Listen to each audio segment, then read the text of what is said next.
اللہ کریم نے فرمایا بندہ مومن جان لے اگر میں تجھے ایک مشکل دوں گا تو میں تجھے کتنی آسانیاں، چلے سارے بول دیں کتنی جی، کتنی اللہ تعالیٰ آسانیاں دے گا؟ 2 آسانیاں۔ ہم لوگ اچھا جب ہمارا ذہن بن جاتا ہے نا کمزوری کا، ہمارا جب مزاج بن جاتا ہے مایوسی کا، پھر معاملہ ذرا ہمارے لیے گمبھیر ہو جاتا ہے۔ اگر ہم یہ ذہن بنائے نا کہ مشکل میرے اللہ کی طرف سے آئی ہے تو وہ مجھے آسانی بھی ضرور عطا کرے گا، تو پھر اللہ ضرور ہی آسانیاں عطا فرماتا ہے۔ اور جو مشکلات زندگی میں آتی ہیں نا، حضرت مولا علی شیر خدا رضی اللہ تعالیٰ عنہ کا بڑا خوبصورت فرمان ہے۔ حضرت علی فرماتے ہیں جب تجھے مشکل آتی ہے تو وہ تجھے رب کا پتہ بتانے آتی ہے، وہ تجھے اللہ کا پتہ بتاتی ہے۔ اس لیے کہ جب تو سارے اسباب کر لیتا ہے، جو ضرورت ہوتی ہے پوری کرتا ہے، تندرست ہو کے وہ کام کرتا ہے، پھر بھی کام نہیں ہوتا، تو اس کا مطلب ہے کرنے والا تو نہیں، کرنے والا کوئی اور ہے جو کام کرنے والا کوئی اور ہے۔ تو عزیز بھائی یاد رکھیں، ہر مشکل کے ساتھ اللہ نے آسانی رکھی ہوتی ہے۔ اگر اللہ تبارک و تعالیٰ بیماری عطا کرے تو اس کے ساتھ اللہ پھر جو تندرستی دیتا ہے وہ بھی بڑی اعلیٰ عطا فرماتا ہے۔ اگر اللہ کبھی غربت دے تو پھر اس کے بعد جو اللہ تعالیٰ آسانی دیتا ہے وہ بھی بڑی اعلیٰ عطا فرماتا ہے۔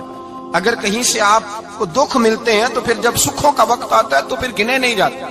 یاد رکھیں مشکلات کے پہلو میں آسانیاں ہوتی ہیں، اور جس آدمی کو مشکل آتی نہیں، میرے نبی کریم سید عالم صلی اللہ علیہ وسلم نے فرمایا مومن کو جو مشکل بھی آتی ہے اللہ اس کی برکت سے اس کے گناہوں کو معاف فرما دیتا ہے، اللہ اس کی برکت سے اس کے گناہوں کو معاف کرتا ہے۔ یہاں تک کہ حضور نے فرمایا میرے مومن کو کانٹا بھی چبھے تو اللہ تعالیٰ اس کی مشکل کو آسان فرما دیتا ہے۔ 2 بزرگ بیٹھے تھے، ایک حضرت احمد رحمت اللہ علیہ اور ایک حضرت شرف الدین منیری رحمت اللہ علیہ۔ تو حضرت شرف الدین منیری کہنے لگے کہ دوست اصل میں وہ ہوتا ہے جو دوست کی طرف سے آنے والی تکلیف پر صبر کرے، جو اللہ کی طرف سے آنے والی تکلیف پہ صبر کرے وہ اللہ کا محبوب ہوتا ہے۔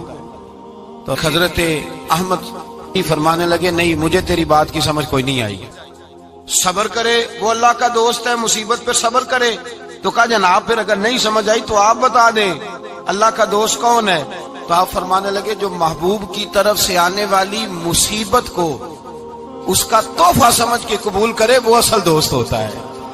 اس کا تحفہ سمجھ کے قبول کرے، اپنے رب کا تحفہ سمجھے، مالک کا تحفہ سمجھے کہ اس نے مجھے تحفہ دیا ہے، مجھے کسی مشکل میں ڈالا ہے۔ تو رب کریم بلا مثال و بلا تشبیہ سمجھانے کے لیے اللہ جب کسی کو مشکل میں ڈالتا ہے، کافروں کو تو اس نے موجیں کرائی ہوئی ہے، بڑی بڑی سہولتیں دی ہوئی ہیں، مشکل میں ڈب بھی ڈالتا ہے، اپنے نیک بندوں کو ہی ڈالتا ہے۔ نمرود اور فرعون کے پیروں میں کانٹا بھی نہیں چبھتا تھا، ان کو تکلیف نہیں آتی، تکلیف کسے آتی تھی؟ اللہ کے نیک بندوں کو تکلیف آتی تھی۔